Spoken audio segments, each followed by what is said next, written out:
할렐루야. 주님의 예배 오신 여러분을 예수 그리스도의 이름으로 환영하고 축복합니다. 우리 좌우 앞뒤 사람에게 잘 오셨습니다. 사랑하고 축복합니다. 평화 인사하겠습니다. 인사할까요? 잘 오셨습니다.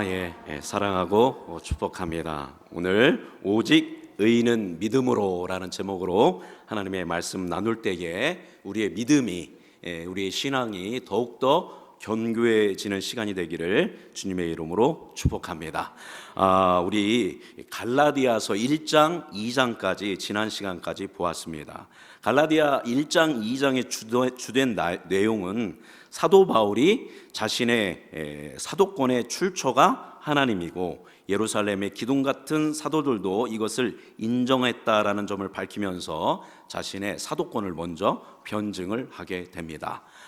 그리고 그렇게 자신이 사도라는 것을 변증한 이유가 무엇입니까? 바로 본인이 갈라디아 교회에 증언한 복음, 예수 그리스도에게 받아서 수많은 교회에 증언한 복음이 바로 사도들도 인정한 복음이고, 자기가 만들어내거나 누가 사람에게 들은 복음이 아니라 예수님으로부터 직접적으로 받은 계시의 복음이다라는 것을 입증하기 위해서였다라는 것입니다. 그래서 1장 2장을 보면 바울이 나는 사도가 맞다라는 것을 변증하고, 그렇기 때문에 내가 증언한 복음은 진리의 복음이다라는 것을 입증하였다라는 것입니다. 그래서 이제 그것을 사도권을 변증하고 이제 본인의 복음이 진리인 것을 입증하였기 때문에 이 갈라디아 교회 성도들에게 아주 강력한 메시지를 증언합니다. 우리 지난주에 이신칭의에 대해서 나눴는데 그것에 대해서 좀 더 깊이 들어가면서 강력하게 복음을 증언합니다. 먼저 오늘 본문 말씀인 1절을 같이 읽어보겠습니다. 1절 말씀 읽어볼까요? 어리석도다 갈라디아 사람들아,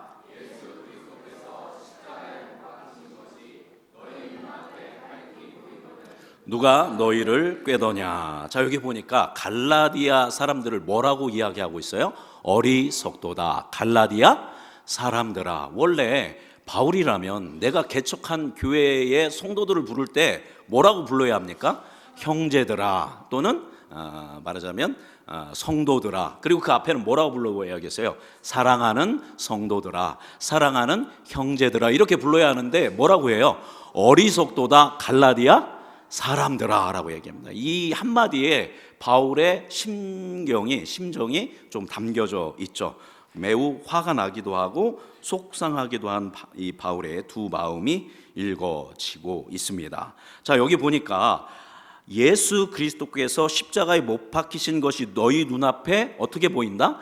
밝히 보인다. 그런데 갈라디아 사람들은 예수님을 봤어요? 못 봤어요? 못 본 사람들입니다. 이 사람들은 이방인들인데 너희 눈앞에 예수님의 십자가가 못 박히신 것이 밝히 보이지 않느냐, 이 얘기는 뭐냐면 내가 너희에게 십자가의 복음을 증언할 때 마치 지금 누가 눈앞에 있는 것처럼 예수 그리스도의 십자가가, 그 못 박히셔서 우리의 죄를 대속하기 위해서 우리를 위해 죽으신 예수님이 마치 너희들 눈앞에 있는 것처럼 내가 그렇게 가르치지 않았느냐, 그런 의미입니다. 그런데 누가 너희를 뭐 하더냐? 꾀더냐. 이거 지금 바울이 알고 물어보는 거예요? 모르고 물어보는 거예요? 알고 물어봅니다. 누가 꿰는지 알고 있는 것입니다. 쉽게 이야기하면 도대체 내가 그렇게 예수님에 대해서 너희들한테 제대로 가르쳐 줬는데 어떻게 헬라파 유대주의자들에게 그렇게 쉽게 넘어갈 수가 있단 말이냐라는 첫 번째 수사적 의문문입니다. 이걸 수사적 의문이라고 합니다. 답을 알고 있지만 이제 강조하기 위해서 수사적으로 던지는 질문입니다. 이렇게 첫 번째 질문을 던진 다음에 이제는 2절에서 두 번째 질문을 던집니다. 우리 2절 말씀 같이 읽어보겠습니다. 내가 너희에게서 다만 이것을 알려 하노니 너희가 성령을 받은 것이 율법의 행위로냐 혹은 듣고 믿음으로냐. 자, 내가 너희에게 다만 이것을 알려 하노니, 이게 무슨 얘기예요? 내가 좀 도대체 이해가 안 가서 그러는데 좀 나한테 좀 대답 좀 해봐라, 이런 의미입니다. 자, 이 갈라디아 성도들, 여러분 갈라디아 교회는 어떤 교회가 갈라디아 교회입니까? 이고니온, 루스드라, 더베 그리고 이제 BCD 안디옥까지 이제 뭐 포함시킬 수 있겠죠. 1차 전도 여행 때 바울이 직접 개척했던 교회가 갈라디아 교회입니다. 그런데 이 갈라디아 교회 성도들이 바울이 개척해서 복음을 전할 때 뭐를 받았어요? 성령을 받았다라는 겁니다. 그때 너희들 성령을 받지 않았느냐? 그런데 너희들이 성령을 받은 게 율법의 행위로 성령을 받았냐? 아니면 복음을 듣고 믿음으로 성령을 받았냐라고 질문을 던집니다. 여러분 이걸 알고 물어보는 거예요? 모르고 물어보는 거예요?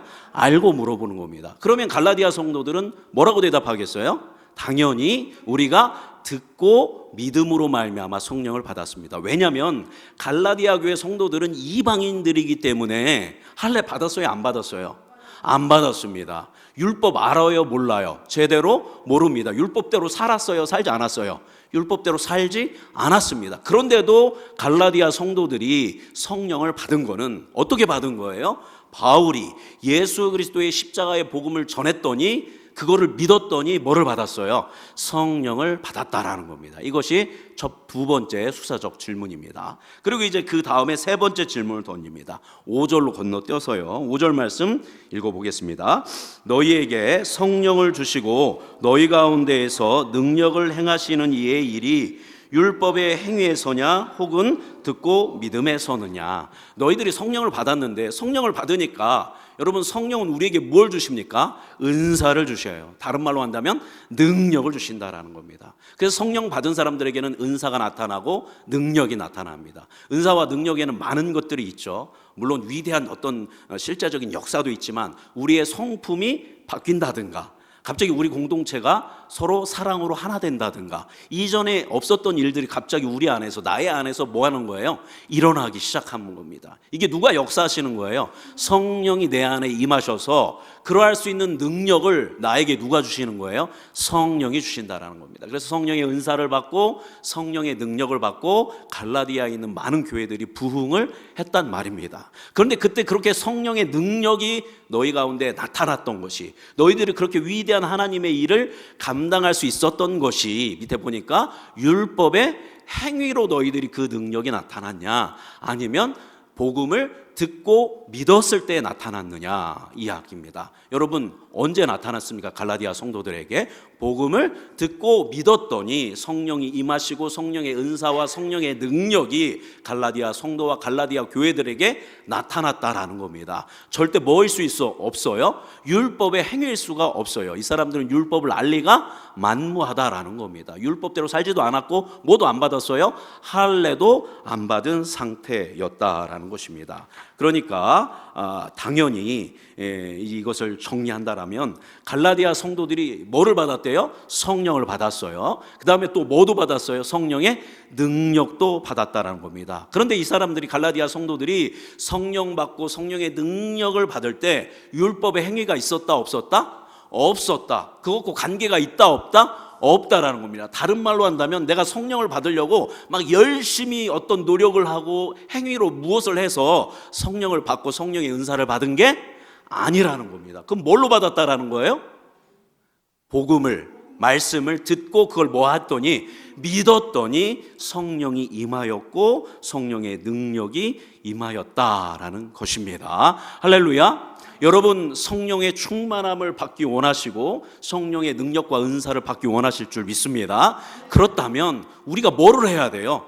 성령 받으려면 이것도 해야 하고 저것도 해야 하고 요것도 해야 하고 이거는 할례파가 얘기하는 겁니다. 유대주의자가 얘기하는 거고 율법의 행위를 얘기하는 겁니다. 우리가 성령의 충만함을 받고 성령의 능력과 은사를 받는 방법은 누구를 제대로 믿는 거예요? 예수 그리스도를 성부 성자 성령 삼위일체 하나님을 내 마음속에 진정으로 믿고 주님께 구할 때에 하나님께서 우리에게 성령의 충만함을 주시고 우리에게 놀라운 능력을 허락하여 주실 줄 믿습니다. 물론 열심히 기도하고 말씀 안에 거한다라면 성령의 충만함을 잘 받고 은사도 잘 받겠죠. 그런데 그렇게 열심히 기도하고 말씀을 보고 하는 게 성령의 능력 받으려고 하는 게 아니라는 거예요. 여러분이 열심히 기도하고 열심히 말씀을 보고 예배하고 이거 왜 하는 거예요? 내가 누구를? 하나님을 온전히 알고 온전히 제대로 믿기 위해서 기도하고 말씀을 보고 하는 것이라는 겁니다. 그럴 때 성령이 임하고 성령이 우리에게 큰 믿음을 주시고 우리 안에 역사를 일으켜 주실 줄 믿습니다. 자, 이것을 이야기합니다. 자, 이렇게 갈라디아 사람들은 할 말이 있어요, 없어요? 없어요. 성령 받은 것도 믿음으로 받았고 성령의 능력을 받은 것도 믿음으로 받았단 말이에요. 그런데 이 사람들이 유대주의자들이 와가지고 그렇게 성령과 성령의 능력을 받았음에도 불구하고 유대주의자들 기독교인들이 와가지고 야, 그것만으로는 안 돼. 믿는 것만으로는 안 돼. 어떻게 믿는 것만으로 구원을 받을 수 있냐? 하나님의 은혜에 대해서 그에 상응하는 인간의 반응이 있어야 돼. 율법의 행위, 우리의 열심이 있어야 돼.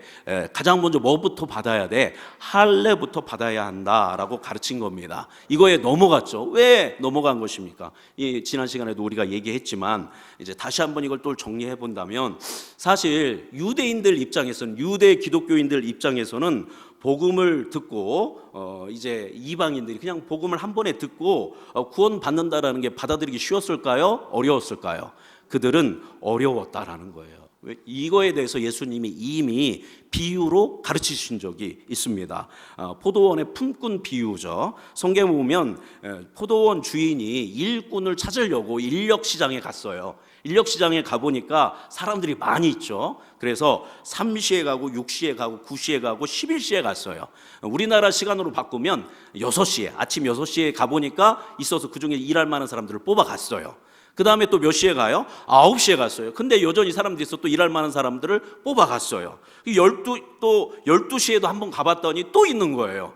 그래서 데리고 갔어요. 또 몇 시에 가냐면 3시에도 가봐요. 그러니까 3시까지 인력시장에 남아있는 사람들은 어떤 사람이에요? 정말 허약하고 일 못하게 생긴 사람들만 남아있는 거죠. 그 사람들도 또 데리고 갑니다. 그리고 마지막으로 또 가서 또 데리고 와요. 자, 그러면 6시에, 새벽 6시부터 일 시작하는 사람들의 입장을 생각해 보세요. 열심히 일하고 있는데 9시에 데려오고 12시에 데려오고 3시에 데려와요. 혼자 일하는데 사람들이 많아지는 것은 기분이 좋겠죠, 그죠? 그래서 열심히 같이 일했단 말입니다. 근데 이제 우리가 잘 알듯이 이제 무슨 시간이 됐어요? 퇴근 시간이 돼서 이제 돈을 나눠주기 시작합니다. 당시에 하루 품삯이 몇 싹이냐면 1데나리온입니다. 무슨 일을 하든 딱 1데나리온입니다. 그래서 이제 몇 시에 가든 이 사람들이 약속할 때는 야, 너 몇 데나리온 줄게? 1데나리온 줄게 하고 가는 겁니다. 사실 6시에 1데나리온 줄게 하고 데려갔을 때 6시에 그 주인이 데려갈 때 그 사람들이 고마웠겠어, 안 고마웠어요? 고마웠죠. 이 많은 사람 중에 나를 일할 수 있도록 선택해 주니까 1데나리온을 벌 수 있겠구나. 자, 그런데 딱 가보니까 맨 나중에 온 사람, 오후 3시에 온 사람, 12시에 온 사람 다 몇 데나리온을 받아요? 1데나리온을 받아요. 그런데 이 사람은 몇 시에 왔어요? 제일 처음에 온 사람은 6시에 왔어요. 그러면 나는 몇 데나리온은 주겠구나. 야, 2데나리온은 주지 않을까? 2데나리온은 아니더라도 1.5데나리온은 주지 않을까? 이런 마음이 당연히 들지 않겠습니까? 왜냐하면 자기는 떼양볕에서 하루 종일 일했고 저 사람은 3시, 5시에 왔는데 나랑 똑같이 받는 건 공평해요? 불공평해요? 불공평해야죠. 이런 일이 있으면 우리 고소해야죠. 그죠? 그런데 자기 차례가 됐는데 주인이 나한테 몇 데나리온을 줬어요? 딱 1데나리온을 준 거예요. 여러분은 기분 좋았겠어요? 나빴겠어요? 예, 나빴죠. 어떻게 이럴 수 있냐라고 하면서 막 화를 내니까 주인이 야, 내가 너 데리고 올 때 몇 데나리온 준다고 했어? 1데나리온 준다고. 너 그때 감사했잖아. 내가 너한테 선을 행했는데 너는 나를 왜 악하다고 말하냐라고 이야기를 합니다. 그러면서 예수님이 마태복음 20장 16절에서 이 비유의 마지막을 뭐라고 하냐면 이와 같이 나중된 자로서 먼저 되고 먼저 된 자로서 나중되리라. 그러니까 늦게 온 사람들은 1데나리온 주니까 어떻게 했겠어요? 감지덕지하면서 막 주인, 그 포도원 주인한테 너무너무 감사합니다. 어떻게 이렇게 감사할 수 있냐고. 다음에 더 불러주시면 더 열심히 하겠습니다. 나중된 사람들이 그에 대한 신뢰와 기쁨이 커진 거예요. 근데 처음에 온 사람들은 어떻게 되는 거예요? 나중되는 거예요. 다음에는 나를 부르지 마시오, 이렇게 이야기까지 할 수 있는 입장으로 먼저 된 사람이 나중되고 나중된 사람이 먼저 되는 일이 있다라는 겁니다. 유대인 입장에서는 이 사람들은 율법을 몇 년 동안 지켜왔어요? 1400년 동안 지켜왔습니다. 그리고 자기는 역사로 보면 유대인들이 1400년이고 자기는 태어났을 때부터 지금까지 의로움을 받기 위해서 율법대로 살아왔단 말입니다. 그러다가 누구를 만났어요? 예수님을 만났어요. 이게 참된 의고 참된 구원이구나. 감사하다. 지난 이스라엘 1400년의 메시아를 기다렸던 역사, 내가 어렸을 때부터 지금까지 그렇게 율법대로 살아가면서 메시아를 기다렸던 뭐가 있구나, 보람이 있구나, 여태까지 내가 흘렸던 땀과 신앙적 노력이 별거가 아니구나, 참으로 가치 있구나라고 해서 너무너무 감사했는데 어느 날 갑자기 누가 들어오기 시작하는 거예요. 이방인들이 들어오기 시작하는 거예요, 교회에. 그 사람들은 율법을 지켜요, 안 지켜요? 안 지켜요. 율법도 모르고 깨끗하고 정결하고 거룩한 사람도 안 살아왔는데 딱 뭐 한다는 이유로? 예수님을 믿는다는 이유로 그 사람들이 교회의 일원이 되고 구원받았다라는 겁니다. 그러니까 이게 유대주의자 입장에서는, 유대인들 입장에서는 자기는 몇 시부터 일했고 6시부터 일했고, 이방인들은 오후 3시, 5시에 온 사람과 같다라는 겁니다. 그러니까 유대주의 그리스도인들이 예수님 믿고 이방인들이 구원받는 게 기뻐요, 불편해요? 불편해요. 이거는 공평해요, 불공평해요? 불공평해요. 내가 여태까지 그렇게 열심히 율법을 살았는데 쟤들은 마음대로 죄짓다가 살다가 예수만 믿고 구원받는다면 말이 돼, 안 돼? 안 돼요 막 하면서, 그러면서 이제 갈라디아 교회와 이방 교회들 다 쫓아다니면서 니들 예수만 믿는다고 구원받는다고 말이 되냐 안 되냐? 안 된다. 우리 이렇게 살다가 예수님을 믿어서 이게 구원이 얼마나 좋은 건지 깨달았다. 너희들도 진정으로 예수를 만나고 구원을 받으려면 뭐를 지켜야 한다? 율법을 지키고 멋대로 살아야 한다. 율법대로 살아야 한다. 그래야 참 그리스도인이고 참된 의로움을 받을 수 있다. 몸만으로는 안 된다. 믿는 것만으로는 안 된다. 우리는 1400년을 믿었다. 나는 평생을 믿었는데 네가 갑자기 들어와서 그렇게 구원받는다는 게 말이 되냐 안 되냐? 안 된다. 여러분, 유대인들의 이 말에 일리가 있습니까 없습니까? 일리가 있죠. 왜냐하면 이방인들 입장에서 자기들은 막 음란하게 살고 탐욕에 쩔어서 살았는데 유대인들 보니까 어떻게 살아요? 깨끗하게 살았단 말이에요. 야, 니들 말이 맞다. 내가 이렇게 더럽게 살았는데 예수 믿는다고 구원받는다라는 거는 좀 불공평한 것 같다. 그러니까 우리도 뭐를 받아야겠다. 할례도 받고 니들이 지키는 율법도 지켜야 구원받는다라는 너희들의 말이 과연 뭐가 있구나, 일리가 있구나. 사도 바울 선생님은 그렇게 안 가르쳤지만 너희들의 말이, 너희들이 예루살렘에 온 유대인들이니까, 유대 그리스도인들이니까 맞는 말 같다라고 이야기를 하면서 갈라디아 성도들이 그렇게 넘어갔던 것입니다. 그런데 마틴 루터가 이 갈라디아서 본문을 주석하면서 굉장히 중요한 말을 했습니다. 뭐라고 했냐면, 믿음이 강해지면 이성이 죽고 이성이 강해지면 믿음이 죽는다, 이렇게 기록했습니다. 조금 길지만 한번 따라 세우겠습니다. 믿음이 강해지면 이성이 죽고 이성이 강해지면 믿음이 죽는다. 여러분, 이성은 뭡니까? 이성은 인간적인 사고 방식이에요. 지금으로 본다면 합리적으로 사고하고 과학적으로 사고하는 겁니다. 아까 얘기한 일리가 있어야 돼, 없어야 돼요?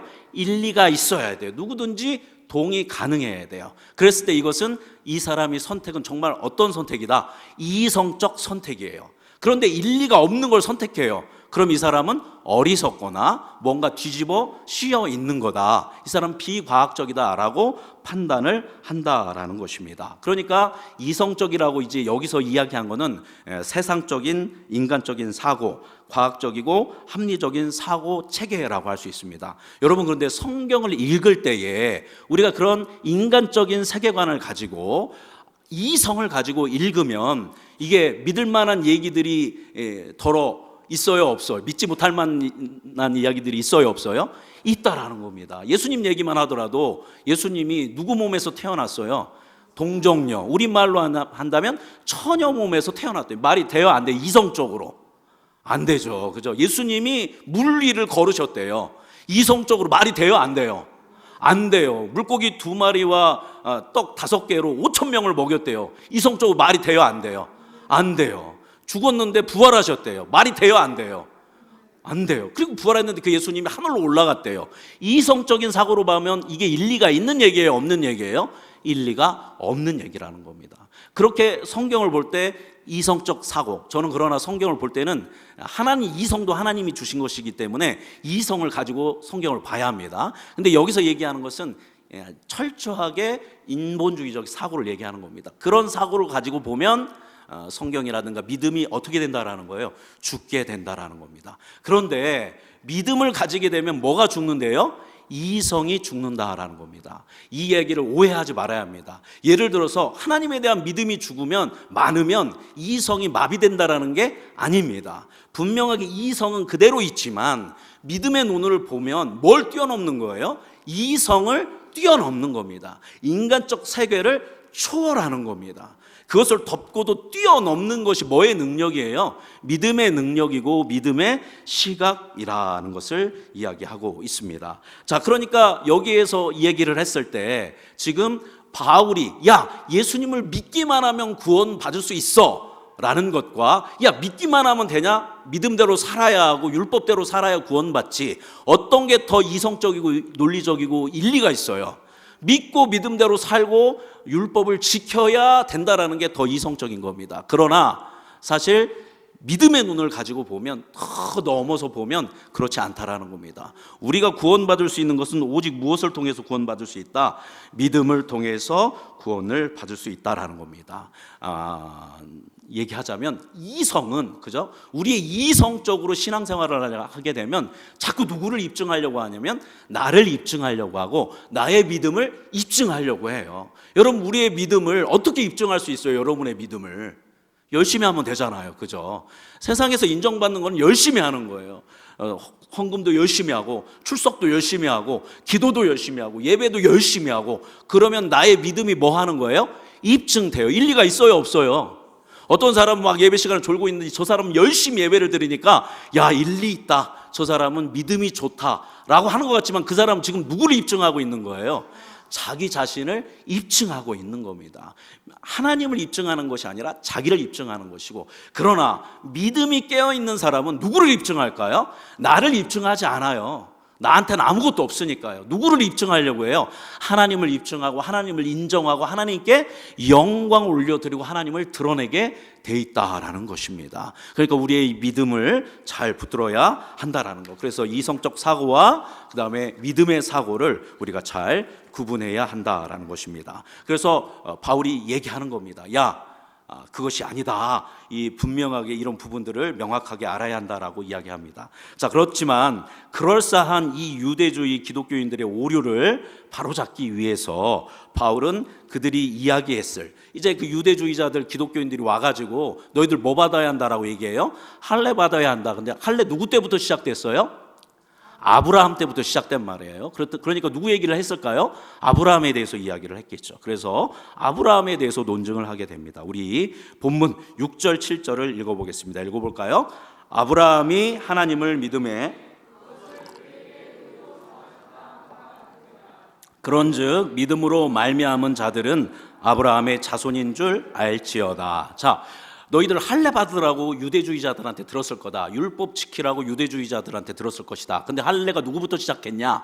아브라함부터 시작됐다. 그런데 아브라함이 의롭게 되는 게, 하나님께 인정을 받고 의롭게 되는 게 언제 됐느냐? 언제 됐습니까? 여기 보니까 아브라함이 하나님을 믿음에입니다. 이게 창세기 15장 6절이 말씀인데, 아브라함이 여호와를 믿으니 여호와께서 이를 그의 의로 여기시고 라고 쓰여 있습니다. 아직 이름이 뭐로 안 바뀐 상태예요? 아브라함에서 아브라함으로 안 바뀐 상태입니다. 아직 횃불 언약도 안 한 상태이고 아직 할례를 받지도 않은 상태예요. 이름도 안 바뀐 상태예요. 그런데 아브라함을 하나님이 의롭다고 여기셨다라는 거예요. 뭐 때문에 아브라함을 의롭다고 여기셨대요? 오늘 본문 말씀 보니까 뭐해서? 하나님을 믿음에입니다. 믿음에.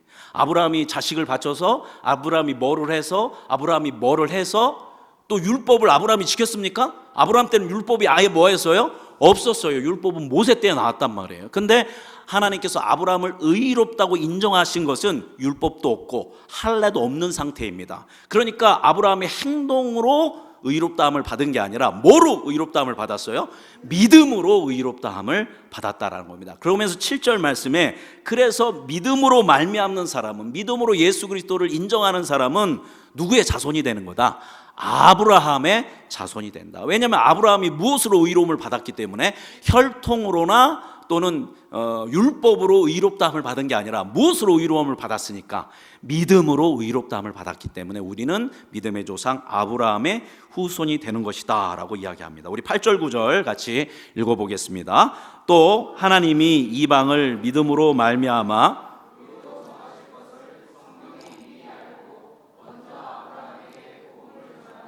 모든 이방인이 너로 말미암아 복을 받으리라 하였느니라. 예, 여기까지 보니까 아브라함한테 성경이 미리 알고 아브라함한테 뭐라고 얘기했대요? 이방인이 너로 말미암아 뭐를 받을 것이다? 복을 받을 것이다. 창세기 12장 3절 제가 읽어보겠습니다. 너를 축복하는 자에게는 내가 복을 내리고 너를 저주하는 자에게는 내가 저주하리니 땅의 모든 족속이 너로 말미암아 복을 얻을 것이라 하신지라. 할렐루야, 아멘. 유대인들이 복을 받을 것이다 라고 얘기한 게 아니라 땅의 모든 족속이 너를 통해 복을 받을 것이다. 왜냐하면 무엇으로 말미암기 때문에? 믿음으로, 혈통으로나 율법이 아니라 믿음으로 말미암기 때문에 아브라함 너를 통해 복을 받을 것이다 라고 이야기합니다. 9절 말씀 읽어봅니다. 그러므로 믿음으로 말미암은 자는 믿음이 있는 아브라함과 함께 복을 받느니라. 자, 그러니까 예수 그리스도를 믿는 사람은 누구와 함께 복을 받는데요? 아브라함과 함께 복을 받는데 어떤 아브라함이라고 해요? 믿음이 있는 아브라함과 함께 복을 받는다라고 결정적으로 얘기를 하고 있습니다. 자, 그러니까 이 갈라디아 성도들이 성령을 뭐로 받았습니까? 믿음으로 받았어요. 성령의 능력을 뭐로 받았습니까? 믿음으로 받았다는 겁니다. 아브라함이 의롭다는 것을 뭘로 받았어요? 믿음으로 받았다라는 겁니다. 그러니까 율법이랑 상관이 있어요, 없어요? 상관이 없어요. 무엇과 상관이 있어요? 구원과 의롭게 되는 것은 오직 믿음과 상관이 있다라는 겁니다. 자, 이렇게 얘기했으면 이제 여러분 이해하셔야죠, 그죠? 아, 구원은 내가 열심히 한다고 받는 게 아니라 뭐로 받는 거구나? 믿음으로, 예수 그리스도의 능력으로 받는구나라고 이제 믿으실 줄 믿습니다. 자, 그럼 제가 여기서 질문 던질게요. 오늘 밤에 내가 죽습니다. 그러면 나는 100% 천국에 간다라고 자신 있는 사람 한번 손 들어 보시겠습니다. 예, 내리겠습니다. 예, 반은 안 올리셨어요. 내가 손까지 들어야 돼. 뭐 이런 마음일 수도 있고, 그리고 나이가 그래도 아직 뭐가 부족해? 믿음이 부족해. 왜 믿음이 부족한 거예요?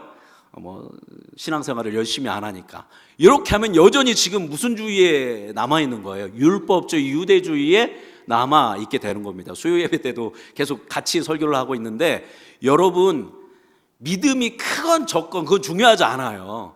우리가 뭐만 있다면, 믿음이 있다면, 누구에 대한 믿음이 있다면, 예수님에 대한 믿음이 있다면 오늘 당장 부름을 받아도 우리는 다 뭘 받아요? 구원을 받는다라는 거예요. 나는 믿음이 적어서 상관없어요. 믿음이 적어도 받는다 못 받는다? 받는다. 오직 의로움은 뭐로 받아요? 믿음으로 받는다라는 거예요. 이렇게 얘기하는데도 그래도 나는 천국 갈 자신이 없어요. 이렇게 하는 사람 있지 않습니까? 지금 무슨 교회 성도들이 그러고 있어요?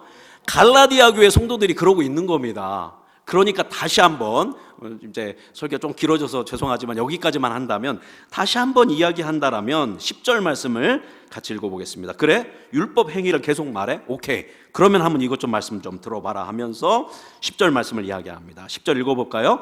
무릇 율법 행위에 속한 자들은 저주 아래에 있나니 기록된 바 누구든지 율법책에 기록된 대로 모든 일을 항상 행하지 아니하는 자는 저주 아래에 있는 자라 하였음이라. 그래, 너희들이 율법에 따라 살아보겠다고, 그래서 의로워지겠다고, 그러면 성경에 뭐라고 써 있느냐?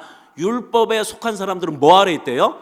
저주 아래에 있다라는 겁니다. 왜냐하면 율법책에 기록된 대로 모든 일을, 그죠? 모든 이 성경에 있는 모든 일을 항상 하나도 빠짐없이 행하지 않는 사람은 뭐 아래 있대요? 저주 아래 있다라는 거예요. 10개 해도 하나 못 지키면 뭐 아래 있는 거예요? 저주 아래 있다라는 겁니다. 신명기 27장 26절 같이 읽어보겠습니다. 신명기 27장 26절 읽어볼까요?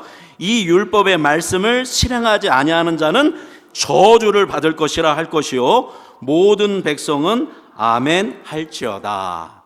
그러니까 율법대로 안 살면 다 뭐 받는다? 저주 받는다. 내가 만약 뭐로 의로워지겠다?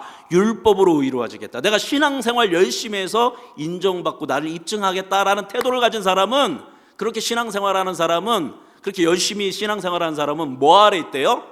저주 아래 있다라는 겁니다. 여러분, 우리의 그 율법을 우리가 행할 수 있다 없다? 지난주에 나눴던 것처럼 한 사람도 율법대로 100% 할 수 있는 사람은 다 없기 때문에 율법으로 살아간다라고 하는 율법주의 그리스도인들, 그리고 유대주의자들, 수많은 종교적 율법주의자들은 다 뭐 아래 있어요?